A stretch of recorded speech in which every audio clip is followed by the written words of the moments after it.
Kia ora, Michelle. So we're here today to talk about the upcoming funding round for the Waikato River Authority.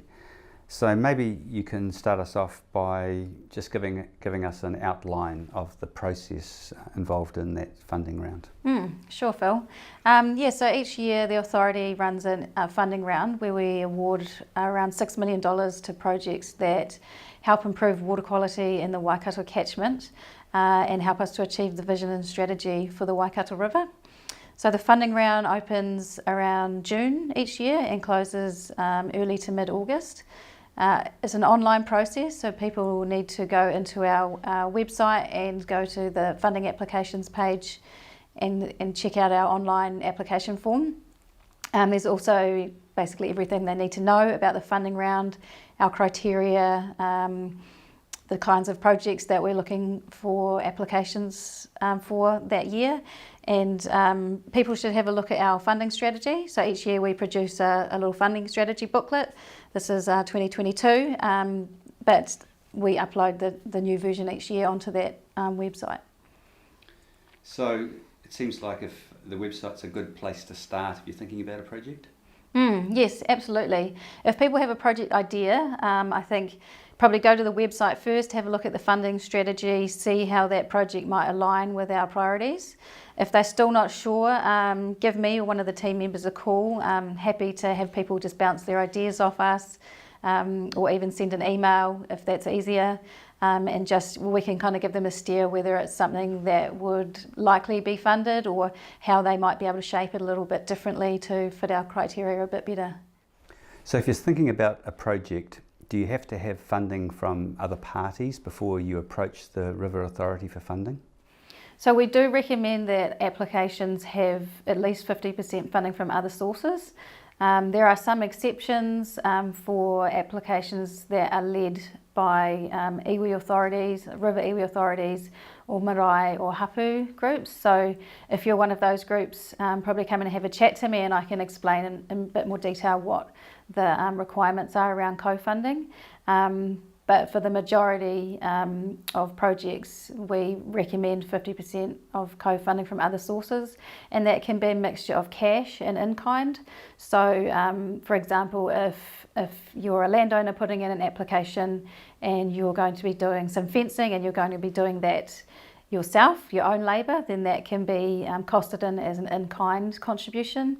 And if you've got cash funding from another funder perhaps, then that contributes to cash co-funding. So you add those two together, and if that comes to around 50% or more, then you're good to go. So how much can I apply for? So we have got projects from as little as kind of a few $1,000s through to over $1 million. So it really depends on what it is that you're wanting to do and how it fits with our priorities.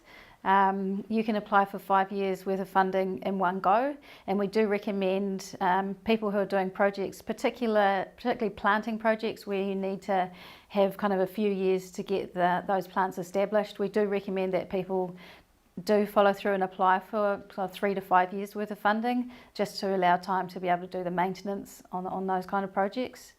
And obviously if you're applying for 5 years worth of funding, that will be a larger application than if you were applying for just 1 year's worth of that project funding. So there's no limit really, it just depends on your project and how it stacks up with priorities. And obviously your costs need to be in line with what market costs would be. But if you're not sure about that, then just contact us and we can have a conversation about it. So is it a difficult process applying for funding? It takes time. Like I'll be honest, like it's not a quick form to fill out. You do need to make sure that you do your background work, put together a good project plan. I think the application form is much easier to fill out if you have a really good plan written down on paper. We do ask for people to provide evidence of support from river iwi, and so it takes time to engage appropriately with river iwi. And we also do ask that people talk to the landowners and get, if their project's on private land, then make sure that they get appropriate permissions and provide evidence of those permissions. So there's a lot of steps in the process, and I think it's important to start early and make sure you understand what's involved in filling out the application form so that you can give yourself plenty of time to gather the information that's required. And once you have all the information, it's not too difficult just to get it all in that application form. The form is online, so if you're not really good on a computer or you just don't feel that confident about using a computer, then I recommend that you grab someone who you know who can help you. It'll just make it a much more stress-free process. So what about iwi projects? Have you got a different criteria, or is there a different approach that the River Authority takes when assessing iwi projects? So we've funded quite a lot of iwi-led projects in the past, and we would like to see more iwi-led projects applications coming in. We're a co-governance organisation. Obviously, we were set up through a treaty settlement with Waikato Tainui and other river iwi, and so part of our criteria involves looking at how projects give effect to iwi environmental plans. And we also have a criteria around whether your project engages river iwi or they are involved in the project. So you will score more favourably through our process if your project's undertaken in collaboration with local iwi. So are there any particular projects that you could highlight, that you'd like to highlight? I mean, obviously, the River Authority's funded a lot of projects to date. We certainly have funded a lot of projects. There's just so many. I could just give you an example of some of the things that we've funded.